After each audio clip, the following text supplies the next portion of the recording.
Hey everybody. So first, Anne brought up the point that conservatives feel that marriage is their sacred cow, that they feel it's ludicrous for gay marriage supporters to expect them to give in so easily on redefining their sacred Christian religious institution.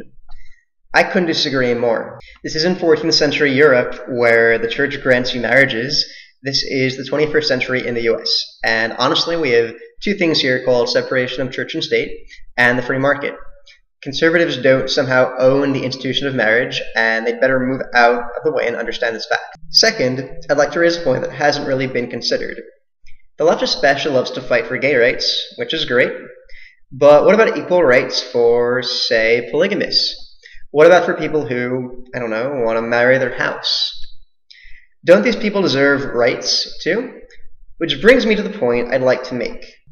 Why do we allow the government to even define marriage?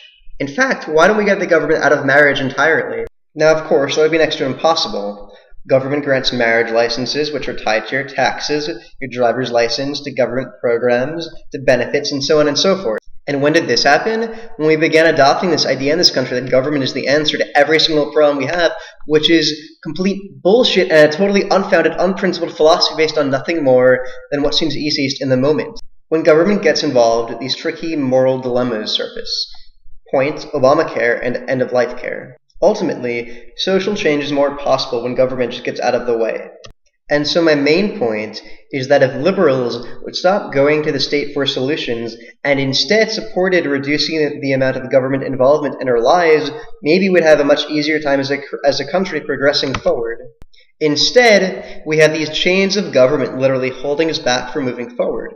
And if you beg to differ, hey, look who has to go before the Supreme Court just to ask for permission to marry.